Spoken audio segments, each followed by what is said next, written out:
Assalamualaikum warahmatullahi wabarakatuh. Selamat siang semuanya. Selamat datang pada webinar Ikatan Alumni SMA Negeri 17 Makassar. Kita akan memulai hari ini.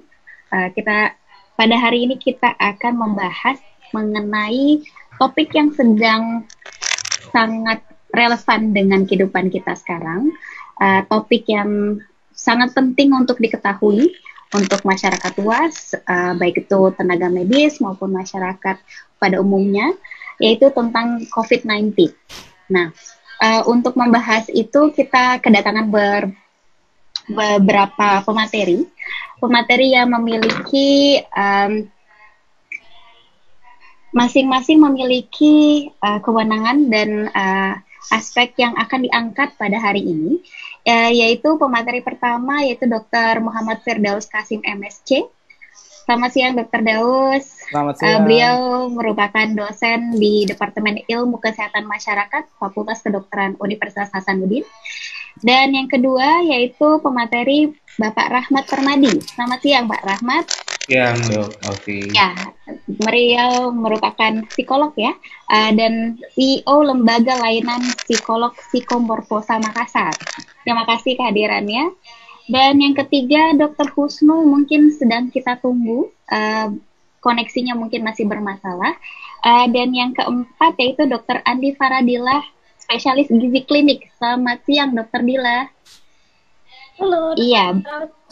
Halo Dr. Dila. Halo, Dok. Selamat siang. Beliau merupakan dosen di Departemen Gizi Klinik dan di Fakultas Kedokteran Universitas Hasanuddin dan Universitas Islam Negeri Alauddin Makassar. Pemateri-pemateri kita akan menyampaikan materinya masing-masing. Jadi ada sesi untuk penyampaian materi. Mungkin di akhir sesi kita ada tanya jawab ya. Jadi kalau misalnya ada pemirsa yang ingin bertanya langsung kepada para pemateri terkait dengan materi yang telah disajikan, boleh diketik, nanti mudah-mudahan bisa dijawab oleh para pemateri langsung. Ya, untuk mempersingkat waktu, mungkin kita boleh mulai pemateri pertama, yaitu Dr. Muhammad Firdaus Kasim, yang akan membawakan materi mengenai peran masyarakat dalam membantu percepatan penanganan wabah COVID-19. Kami persilahkan Dr. Daus materinya.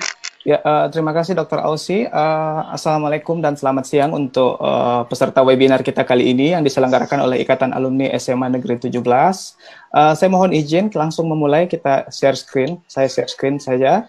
Topik yang kita ada 3 terkait dengan transmisi atau bagaimana mode penularan dari coronavirus disease ini.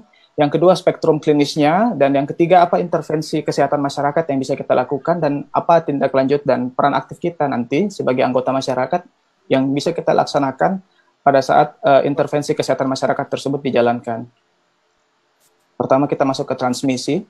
Jadi rute transmisi saat ini adalah dengan kontak erat droplet. Jadi droplet itu seperti percikan, baik yang kasat mata maupun yang tidak kasat mata, dan juga melalui sentuhan permukaan yang tertular. Jadi kalau ada penderita, dia misalnya batuk atau bersin, dan batuknya dengan menutup mulutnya, dan tangan yang dipakai itu menyentuh benda-benda yang lain, itu bisa menjadi sumber penularan. Jadi kita lihat dari ilustrasi ini, yang dimaksud dengan kontak erat, ada beberapa negara yang menggunakan kriteria 1,5 meter. Di Indonesia kita menggunakan 1 meter, dan ada beberapa negara juga yang menggunakan 2 meter. Jadi disinilah mengapa kita penting untuk melaksanakan kegiatan aktivitas physical distancing. Physical distancing ini kenapa? Karena penularan dari coronavirus ini terjadi melalui droplet yang bisa pada saat dia penderita batuk atau bersin, bahkan berbicara, itu bisa mengeluarkan droplet. Dan dengan gravitasi oksigen, droplet ini akan turun. Beberapa akan turun jatuh di lantai, beberapa juga akan jatuh, misalnya di sini ada meja. Meja ini akan menjadi medium penularan juga untuk dari coronavirus. Jadi ada 2 metode penularannya saat ini, melalui kontak erat melalui droplet maupun vomit route. Vomit route ini adalah melalui sentuhan. Ada paper dari New England Journal of Medicine kemarin terkait dengan sentuhan beberapa permukaan yang berisiko. Kalau bahannya plastik, bisa tinggal sampai 72 jam di permukaan tersebut. Kemudian kalau bahannya stainless steel, bisa tinggal sampai 72 jam di tempat tersebut. Terus kalau bahannya dari tembaga, dia bisa kurang dari 4 jam itu sudah tidak ada virusnya, sedangkan kalau bahannya karton, itu dia kurang dari 24 jam. Jadi ini menjadi perhatian untuk kita juga. Jadi kalau di sini kita lihat dari sumber penularannya, nanti kita harus jaga jarak, baik di dalam rumah atau terutama di luar rumah, ini harus kita menjaga jarak, dan yang kemudian pada area yang misalnya banyak dikunjungi oleh orang, itu harus kita lakukan desinfeksi, terutama daerah yang misalnya plastik dan stainless steel. Di sini saya berikan beberapa ini dari County of Los Angeles Public Health terkait dengan high touch surface safety. Jadi ini beberapa area yang banyak disentuh oleh masyarakat. Jadi kalau misalnya kita masih terpaksa harus berkantor, terpaksa harus pergi keluar ke supermarket atau ke toko, ini yang harus kita perhatikan. Jadi ini area yang banyak disentuh oleh orang. Jadi door knobs, keran air atau tombol di dalam kamar mandi, mungkin handphone kita sendiri. Ini juga countertops atau tabletops. Jadi specifically biasanya di daerah pinggir meja.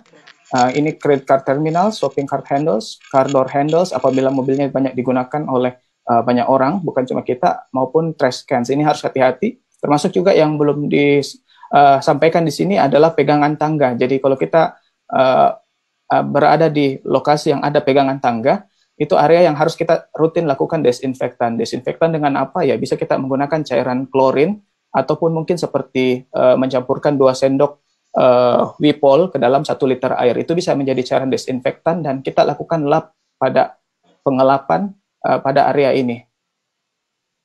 Jadi kalau terkait dengan kebijakan physical distancing itu, apa yang kita bisa lakukan sebagai individu, ya memang kita upayakan sebisa mungkin kita work from home. Tapi apabila terpaksa bekerja di luar rumah, sebaiknya kita menjaga jarak fisik lebih dari 1,5 meter, dan juga rutin mencuci tangan, terutama apabila kita menyentuh area yang banyak disentuh oleh orang lain di luar kita. Nah, sekarang kita masuk ke perjalanan alamiah penyakitnya. Di sini ada ilustrasi, ini adalah orang yang terinfeksi pertama kali. Pada saat terinfeksi pertama kali, ada masa inkubasi, artinya tidak ada gejala, tidak ada batuk, tidak ada demam, tidak ada sesak pada pasien ini. Ini ada masa inkubasi. Dan setelah masa inkubasi, muncul gejala, ada batuk atau ada demam, dan sebelum masuk muncul gejala, sebenarnya pada fase inkubasi pun, ini seorang pasien atau penderita itu bisa menularkan ke beberapa orang lain. Dan dari masa infectious period ini dia bisa menularkan ke orang lain, kasus sekunder, dan orang tersebut akan mengalami masa inkubasi tersebut juga. Jadi, coronavirus ini dimulai dengan masa inkubasi yang tidak bergejala, dan dilanjutkan dengan fase klinis saat munculnya gejala atau symptoms. Terus pada masa inkubasi, pasien juga dapat menularkan ke orang lain apabila telah masuk periode infeksius. Jadi dia bisa menularkan juga kepada orang lain. Dan ini jadi perhatiannya kita juga karena pada beberapa penelitian, selain dia pada fase inkubasi dia sudah menularkan, ada juga beberapa penderita coronavirus itu dia sudah positif, tapi dia tidak memiliki gejala bahkan sampai akhir selesai penanganannya. Di penelitian di Jepang pada warganya yang pulang dari Wuhan, dan mereka lakukan penelitian pada seluruh warga yang dijemput pada waktu itu, ada 30-40% itu yang tidak mengalami gejala walaupun dia coronavirus positif. Jadi itu harus kita hati-hati, dan inilah yang menjadi perhatian kita semua. Tidak ada gejala, tapi dia menjadi sumber penularan ke beberapa orang lain. Jadi ini yang perlu kita perhatikan. Kemudian ini ada penelitian terkait dengan ukuran penyakit COVID-19 di Makassar. Ini yang paling penting. Yang pertama, kita lihat reproductive rate. Reproductive rate ini 1,9. Jadi dengan confidence interval 1,3 sampai 3,2. Di sini kita bisa lihat bahwa dari laporannya Lee, dia mengatakan bahwa satu pasien dapat menginfeksi 2 sampai 3 orang lain. Kemudian masa inkubasi 4 sampai 10 hari. Di sini kita lihat confidence intervalnya 4 sampai 10 hari. Oleh karena itu, pemerintah menganjurkan kepada kita apabila kita pernah berada atau kita pernah kontak erat dengan penderita, kita berpindah dari satu kota ke kota lain, kita dianjurkan untuk melakukan isolasi secara mandiri selama 14 hari. Kenapa? 14 hari ini untuk mengakomodir masa inkubasi tersebut. Jadi diharapkan kita bisa mengontrol dirinya kita sendiri dan kita bisa yakinkan selama jangka waktu 14 hari tersebut kita tidak tertular oleh coronavirus. Jadi itulah makanya mengapa isolasi mandiri menjadi sangat penting. Kemudian kita lihat yang kedua, doubling time dari modeling oleh Wu et al. Dikatakan bahwa jumlah kasus akan naik 2 kali lipat setiap 6-7 hari. Perkembangan terakhir di beberapa negara termasuk di Amerika Serikat ini malah bukan 6-7 hari. Ada yang membuat modeling doubling time dari coronavirus itu 3-4 hari. Jadi dalam waktu 3-4 hari jumlah kasusnya akan naik 2 kali lipat apabila tidak terkontrol. Kemudian kita lihat di sini di sini grafik yang menunjukkan kepada kita, misalnya ini reproduction rate atau angka reproduksi yang diasumsikan satu orang bisa menginfeksi 2 orang yang lainnya. Jadi nanti 2 orang yang tersebut, satu orang itu masing-masing akan menginfeksi kepada 2 orang yang lain. Dari 2 orang tersebut akan menginfeksi lagi yang lain, dan inilah yang akan berlipat ganda. Ini secara skematik mengapa coronavirus ini sampai saat ini diprediksi sudah menginfeksi jutaan orang di seluruh dunia, karena angka reproduksinya yang cukup tinggi. Satu pasien bisa menginfeksi 2 sampai bahkan ada yang menuliskan sampai 4 kepada orang yang lain. Dan pada umumnya mereka menginfeksi tidak ada gejala, tanpa ada gejala sebelumnya, mereka tetap bisa infeksius dan menginfeksi kepada yang lain. Kita melakukan physical distancing, mengapa? Karena pada saat apabila mungkin kita sudah tertular, dan kita melakukan physical distancing, kita akan menyelamatkan belasan bahkan puluhan orang yang ada di sekitar kita dengan melakukan physical distancing. Jadi itulah menjadi sangat penting apabila ada anjuran pemerintah untuk melakukan physical distancing, dan apabila kita harus keluar dan tetap jaga jarak di luar. Kenapa? Karena kita akan melindungi semua orang yang ada di sekitar kita dengan kebijakan tersebut. Kemudian kita lihat spektrum klinis dari coronavirus. Ini ada penelitian di Italia dan di Tiongkok. Akan lebih memudahkan kita lihat yang di Tiongkok yang dipublikasikan di JAMA, Journal of American Medical Associations. Dari 72.000 suspek semua diperiksa dan didapatkan 44.000 yang positif. Dari 44.000 yang positif di sini kita bisa lihat proporsinya. Yang kasusnya mild itu 81%. Di sini dilihat mild dan moderate ini digabungkan menjadi satu. Jadi mild itu 81%, yang severe yang membutuhkan penanganan di rumah sakit itu 14%, yang membutuhkan penanganan di ICU itu sebesar 5%. Jadi kita lihat di sini sebenarnya proporsi dari spektrum klinis untuk di Tiongkok itu mayoritas itu berada pada spektrum yang mild 81%. Kemudian kita lihat di sini spektrum kasus. Kalau kita lihat di Kota Makassar di Sulawesi Selatan sekarang ada 80 kasus. Most likely itu semua ditemukan di sini. Dead and severe cases. Jadi didapatkan dengan hospital surveillance. Dari sebenarnya dari hospital surveillance ini, dari di rumah sakit, ini bisa kita lakukan contact tracing. Jadi pasiennya sempat bertemu dengan siapa saja, pasiennya sempat berinteraksi dengan siapa saja, supaya kita bisa men-trace lagi yang simptomatik maupun yang asimptomatik tanpa ada gejala seperti itu.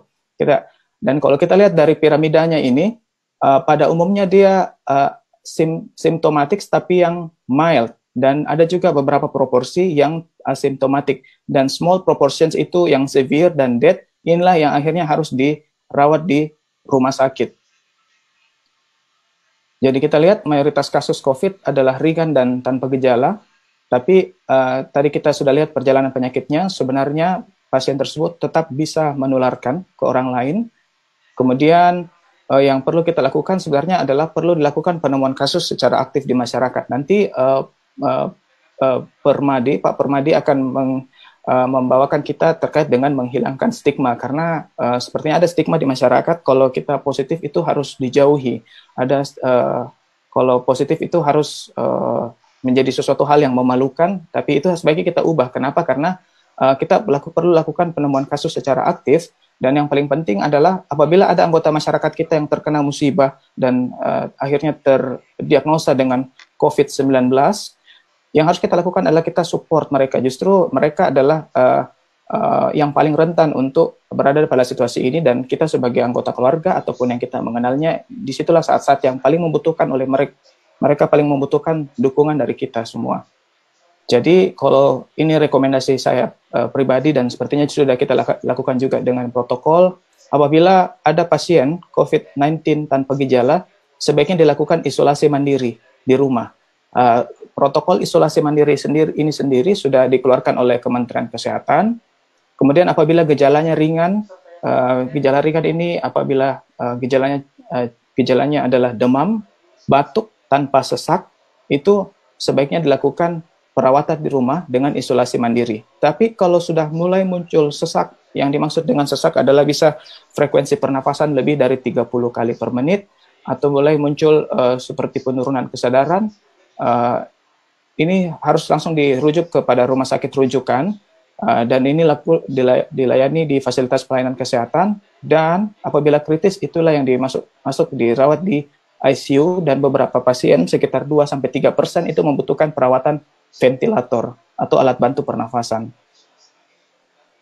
Kemudian intervensi kesehatan masyarakat ini awal-awal kita lihat ya, ada yang pernah mengatakan bahwa kita membutuhkan herd immunity. Herd immunity itu artinya ya dibiarkan terinfeksi tanda kutip, dan apabila terinfeksi tanda kutip nanti pada akhirnya ini akan cepat. Kenapa? Karena semua setelah terinfeksi akan mendapatkan kekebalan. Tapi kita harus lihat juga bahwa pelayanan kesehatan kita itu ada batasnya. Di sini ada kapasitasnya kita. Tidak semua pasien bisa kita alokasikan tempat tidur. Tidak semua pasien bisa kita alokasikan alat bantu pernafasan. Contoh seperti di Italia saat ini terjadi dilema etika yang mengatakan apabila pasien dia memiliki penyakit penyerta, apabila pasiennya berusia lebih dari 70 tahun, itu bukan menjadi prioritas untuk pemberian ventilator. Jadi pemberian ventilator itu diutamakan karena jumlahnya terbatas. Pemberian ventilator di Italia itu diutamakan untuk yang lebih mungkin untuk bisa diselamatkan. Jadi kita harapkan kita tidak masuk ke dalam dilema etika ini, dan kita lakukan protective measures di sini. Inilah yang protective measures di sini, salah satunya dengan kebijakan physical distancing yang kita laksanakan. Sekolah kita tutup dulu untuk sementara waktu, dan mungkin akan kita siap dengan sistem karantina wilayah. Ini yang pertama. Dan yang kedua, kemudian dari modeling di Imperial College London mengatakan apabila tanpa intervensi di Indonesia akan ada 246 juta jiwa yang terinfeksi dengan coronavirus tanpa intervensi. Dia berada pada kurva seperti ini, dengan jumlah kematian sebesar 1.168.219 jiwa. Kemudian apabila kita lakukan intervensi progresif sebelum jumlah kematian 0,2 per 100.000 penduduk per minggu, di Indonesia yang terinfeksi dari 246 menjadi yang terinfeksi hanya 14.016.991 jiwa. Sedangkan kematian itu berkurang sangat drastis dari angka 1.168 menjadi 58.302 jiwa. Jadi memang kita harapkan kita ada intervensi progresif yang kita lakukan seperti ini untuk mencegah jutaan kematian yang tidak perlu akibat coronavirus ini. Nah, sekarang kita masuk dulu untuk penemuan kasus. Kemarin beberapa grup WhatsApp sudah mendiskusikan terkait dengan rapid test. Ada rapid test di sini. Rapid test itu dia modelnya seperti ini. Menggunakan pemeriksaan darah. Tunggu. Oke. Dengan pemeriksaan darah ini, dia biayanya lebih rendah dan dapat dilakukan secara luas. Ini tidak perlu dilakukan di rumah sakit, di klinik pun bisa. Bahkan apabila diikuti dengan kitnya secara lengkap, itu bisa dilakukan di rumah. Cuman kita harus paham bahwa ini akurasinya relatif rendah. Dia melakukan peningkatan akurasi baru muncul pada 7 hari munculnya gejala. Jadi di sini dia baru muncul pada 7 hari munculnya gejala. Jadi sebenarnya akurasinya cukup tidak terlalu bagus. Jadi ada beberapa di masyarakat tidak ada gejala, dia langsung melakukan pemeriksaan rapid test ini. Jadi most likely dia akan didapatkan hasil yang negatif. Kenapa? Karena belum terbentuk antibodi. Jadi ini rapid test ini dia melakukan pemeriksaan untuk menentukan apakah ada antibodi dalam tubuh kita. Jadi pada saat virus masuk, virus kan antigen atau dia istilahnya kuman atau yang harus dilawan oleh tubuh. Dan tubuh akan memberikan respon dengan membentuk antibodi atau bisa kita analogikan sama seperti tentara. Jadi untuk mengassembly tentara untuk melawan virus yang masuk itu membutuhkan waktu juga. Dan itulah mengapa dianjurkan kalau mau pemeriksaan rapid test ini, itu kita lakukan pemeriksaan pada 7 hari setelah muncul gejala. Kemudian yang sekarang untuk konfirmasi di Indonesia, kita lakukan RT-PCR, polymerase chain reactions, reverse transkriptase polymerase chain reactions.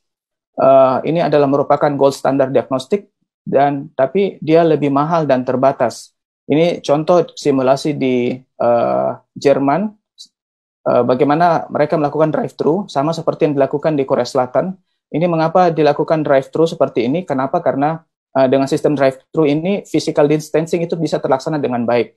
Dan juga risiko penularan infeksi bisa lebih diminimalisir dengan sistem drive-thru seperti ini. Dan kalau terkait dengan rapid test, ini kemarin ada pasien, dia sebenarnya sudah demam hari ke-9, tapi katanya hasilnya negatif, dan ternyata dikonfirmasi dia dengan RT-PCR hasilnya positif. Nah, di sini kita lihat sebenarnya dari penelitian oleh Woffel et al., dia lihat serokonversi itu pada umumnya terjadi pada hari ke-14. Sebenarnya pada hari ke-7 itu masih 50-50, masih 50% yang melakukan serokonversi. Jadi baru 50% yang sudah memiliki reaksi antibodi yang bisa ditangkap oleh kit rapid test ini. Jadi ini rapid test sebenarnya kita harus hati-hati dan lakukan dengan very cautious. Jadi kalau kita melihat kan PCR ini relatif mahal dan mungkin sulit. Kenapa? Karena sekarang ada terjadi kelangkaan secara relatif di seluruh dunia, termasuk dengan RT-PCR. Ini di seluruh dunia semua meminta untuk mengadakan. Jadi memang tidak akan tersedia secara luas, tidak seperti rapid test ini. Jadi ini mungkin bisa jadi rencana diagnostik pada masyarakat dengan asumsi rapid test itu tersedia secara massal. Jadi sudah banyak di tengah-tengah masyarakat, sedangkan RT-PCR itu baru pada fasilitas yang terbatas. Kalau di Kota Makassar ada 3 fasilitas kesehatan yang bisa melakukan pemeriksaan RT-PCR. Yang pertama di Rumah Sakit Wahidin Sudirosodo, yang kedua di Rumah Sakit Unhas, yang ketiga di Balai Besar Laboratorium Kesehatan. Yang kita lakukan, pertama, lakukan pemeriksaan rapid test pada pasien bergejala ringan di masyarakat. Apabila ada gejala berat seperti mulai muncul sesak, itu sebaiknya langsung dirujuk ke rumah sakit. Dan apabila rapid test pun juga tidak tersedia secara menyeluruh, kita lebih baik kita fokuskan pada pasien dengan risiko tinggi. Nah, risiko tinggi ini ada beberapa penelitian di Wuhan dan Italia, ada beberapa orang yang memiliki faktor risiko tinggi untuk mengalami kematian apabila dia terinfeksi dengan COVID. Risiko tinggi itu adalah pertama usia tua, dan yang kedua dia memiliki penyakit penyerta seperti hipertensi, diabetes mellitus, gagal ginjal, penyakit paru obstruktif kronik, dan sebagainya. Jadi pada pasien dengan gejala ringan di masyarakat kita lakukan pemeriksaan rapid test. Apabila hasil rapid test positif, kita lakukan konfirmasi ke RT-PCR dulu, karena rapid test ini pun kadang-kadang dia mimicking dengan misalnya dengue untuk DBD. Jadi kita harus berhati-hati, kalau dia positif, baru kita konfirmasi RT-PCR. Kalau dia RT-PCR mengatakan pasiennya positif, baru kita bisa nyatakan bahwa dia betul menderita COVID-19.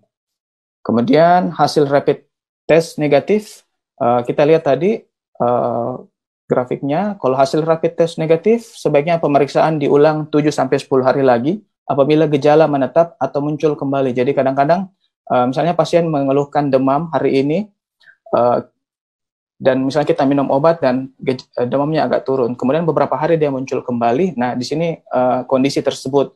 Jadi pemeriksaan diulang 7-10 hari lagi apabila gejala menetap dan kita mulai lagi masuk di seperti ini.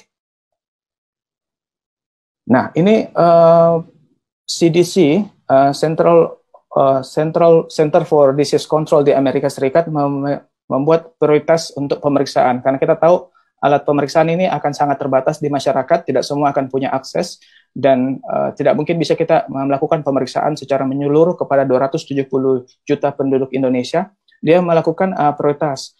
Prioritas yang pertama untuk dilakukan pemeriksaan, baik pemeriksaan RT-PCR, yang pertama adalah pasien dalam pengawasan, artinya pasien yang dirawat di rumah sakit dan dia suspek coronavirus.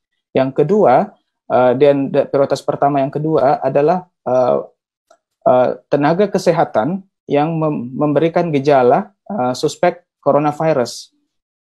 Jadi ini prioritas yang pertama. Prioritas yang kedua adalah patients in long-term care facilities. Ini pada umumnya mereka punya long-term facilities. Ini misalnya di panti jompo atau orang tua yang dirawat dan memiliki gejala.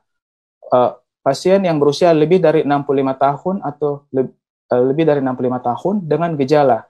Prioritas kedua berikutnya adalah pasien dengan underlying conditions. Jadi yang tadi saya sudah sebutkan beberapa risiko atau memiliki penyakit penyerta pada pasien, ini sebaiknya diperiksa, dan apabila dia memiliki gejala, pasien ini sebaiknya diperiksa. Kemudian first responders ini artinya tenaga lapangan yang bekerja dalam menangani COVID-19, dan apabila mereka memiliki gejala, itu menjadi prioritas kedua. Kemudian prioritas ketiga, jadi pekerja dengan critical infrastructure workers dengan gejala, tidak memenuhi beberapa kriteria di atas, tapi dia memiliki gejala. Ini untuk petugas tenaga kesehatan dan first responder, tapi dia tidak ada gejalanya. Ini prioritas ketiga.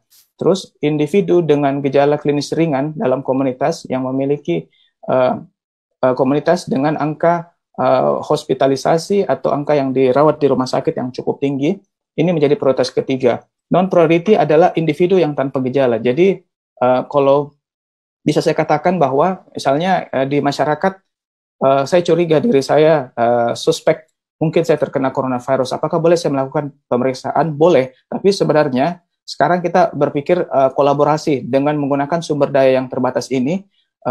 Boleh saya katakan bahwa apabila tidak ada gejala di masyarakat, kita sebenarnya adalah berada pada kondisi non-prioritas. Jadi sebaiknya pemeriksaan itu kita berikan kepada orang-orang yang lebih prioritas untuk agar bisa komunitas kita bisa lebih tanggap untuk menangani coronavirus ini.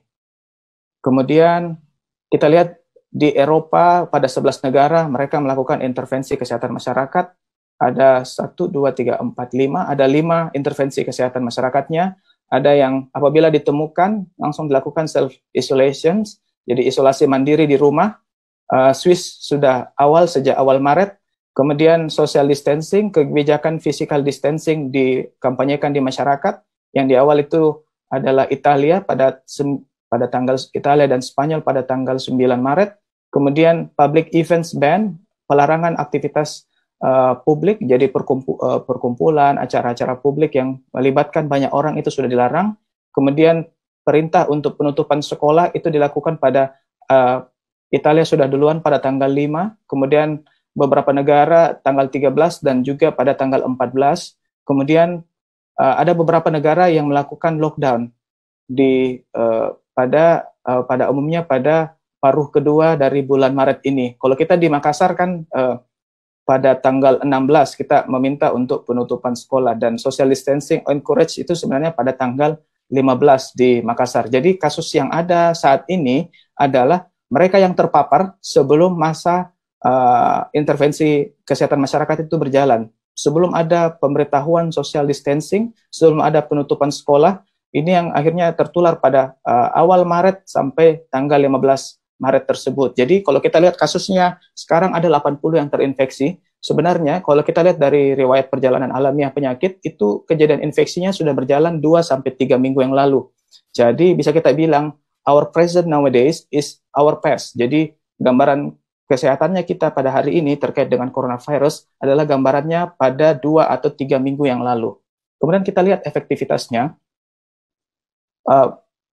di sini efektivitasnya pada angka reproduksi virus. Tadi kita akan lihat angka reproduksi virus yang sebesar 2, itu artinya satu orang bisa menularkan sampai dua orang yang lain. Tapi dari penelitian didapatkan bahwa sebenarnya pada awal-awal di Inggris itu angka penularan reproduction number-nya itu 3 sampai angka reproduksinya itu 3 sampai 4,5. Jadi satu orang bisa menularkan 3 sampai 4 orang yang lain. Dan mulai pada self isolation, jadi didapatkan kasusnya dan kontak eratnya diminta untuk isolasi mandiri. Ini sudah mulai menurunkan angka reproduksi virus. Kemudian yang lebih lanjut, setelah social distancing dilaksanakan, kebijakan social distancing dilaksanakan di Inggris, itu sudah mulai menurun angka reproduksi virusnya. Dan semakin menurun juga dengan penutupan sekolah. Dan pada saat dilakukan complete lockdown di Inggris, itu angka reproduksi virus itu sudah menurun. Kita kalau dalam aspek kesehatan masyarakat, yang kita mau targetkan ini angka reproduksi virus itu di bawah 1. Karena kalau sudah di bawah 1, artinya kemungkinan nanti di masa yang akan datang, grafiknya itu tidak meningkat lagi, tapi dia akan cenderung menurun, seperti yang didapatkan pada beberapa negara, seperti Korea Selatan, Taiwan, Singapura, dan Hong Kong, Jepang, dan juga Cina. Jadi kita harapkan nanti kalau dia kurang dari 1 akan melakukan penurunan. Di sini kita bisa lihat, lockdown, dia bisa menurunkan angka reproduksi virus yang paling baik. Tapi kalau kita lihat, lockdown itu dia memiliki dampak sosial yang cukup besar juga, seperti kita lihat di Italia, seperti diberitakan oleh New York Times. Jadi, India's coronavirus lockdown leaves vast numbers stranded and hungry. Jadi, the sudden shutdown of business has opened the life of millions of migrant laborers in Indian city. Jadi, banyak pekerja migran, jadi dia tidak punya rumah di kota, tapi dia datang dari kampung untuk bekerja di kota. Pada saat dilakukan lockdown secara tiba-tiba di India, mereka tidak memiliki pekerjaan, dan mereka tidak memiliki shelters, dan juga mereka tidak memiliki makanan. Lockdown di Wuhan berhasil, itu diakibatkan kenapa? Karena walaupun masyarakat diminta untuk tinggal di rumah, suplai makanan dan suplai obat-obatan yang penting untuk mereka bisa survive, itu dijamin oleh pemerintah pada waktu itu. Jadi, kalau kita melakukan lockdown, ada beberapa hal yang harus kita perhatikan pada saat ini. Kemudian di Nature juga diberitakan terkait dengan lockdown itu bisa berpotensi untuk terjadinya konflik dengan masyarakat, antara petugas keamanan dengan masyarakat. Di sini diberikan gambaran di bagaimana di Kenya ada seorang pemuda yang keluar pada saat ada perintah lockdown dan terjadi konflik pada waktu itu, akhirnya dia meninggal dan ditembak oleh petugas keamanan pada waktu itu. Ini diberitakan di Nature tahun 2020, jadi kita sebenarnya harus berhati-hati juga dengan lockdown, karena dia memiliki konsekuensi sosial dan yang lebih berat, dan perlu kita lakukan mobilisasi yang lebih tinggi. Dan kita perlu lihat juga, misalnya di dalam rumah, bagaimana makanan oleh orang-orang yang akhirnya harus tinggal di rumah. Bagaimana sumber air bersih mereka? Apakah mereka sudah memiliki sumber air bersih? Dan kita harus lihat juga di masyarakat kita, ada beberapa kantong-kantong kumuh miskin. Apakah di rumah mereka punya listrik? Dan kita lihat bagaimana kepadatan dalam rumah mereka. Jadi misalnya kita memerintahkan untuk lockdown dan satu keluarga misalnya berisi oleh 10 orang, dan semua berbagi sebuah ruang rumah yang sangat sempit, itu harus menjadi perhatian kita. Apa yang akan kita lakukan kepada mereka, kepada orang-orang yang rentan seperti ini. Dan misalnya kita lakukan lockdown, misalnya dengan panti asuhan, apa yang terjadi pada mereka, bagaimana memastikan ada suplai makanan yang bisa diberikan secara kontinu kepada mereka, dan itu yang harus kita perhatikan. Jadi, kalau bisa saya katakan kesimpulan terkait dengan peran masyarakat, kalau sebagai individu, yang pertama kita lakukan adalah laksanakan physical distancing dan rutin mencuci tangan, terutama apabila setelah menyentuh area yang banyak disentuh oleh orang lain. Kemudian untuk lingkungan sosial, kita berkontribusi dalam penemuan kasus secara aktif dengan mengedepankan kesejahteraan anggota masyarakat yang terdampak. Jadi kita tidak bisa pungkiri bahwa ada stigma yang masih ada dalam masyarakat. Yang kita harus lakukan adalah apabila kita melakukan penemuan kasus secara aktif, tapi kita lihat juga kesejahteraan mereka. Dan memang kita dalam masyarakat kita harus bisa menghilangkan stigma bahwa orang penderita COVID itu harus dijauhi. Justru apabila ada yang terkena musibah dan akhirnya terkena COVID, justru mereka lah yang paling fragile dan yang paling membutuhkan untuk kita bisa semakin dekat, semakin membantu. Nah, dekat yang dimaksud di sini adalah kita membantu secara sosial. Dulu kita menggunakan istilah social distancing, jadi secara sosial tidak bisa.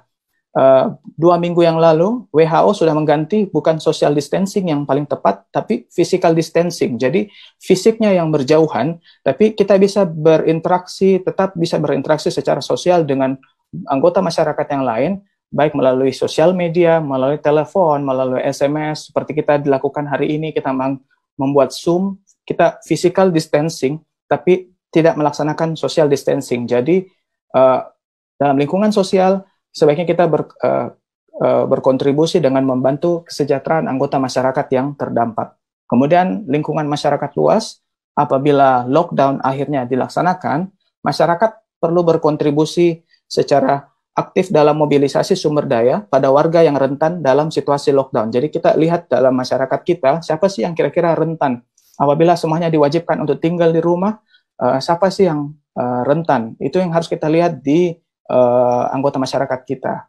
Baik, saya rasa cukup. Mudah-mudahan saya tidak melebihi waktu 20 menit saya. Saya kembalikan kepada Dr. Ausi untuk sesi yang selanjutnya. Terima kasih. Wassalamualaikum warahmatullahi wabarakatuh.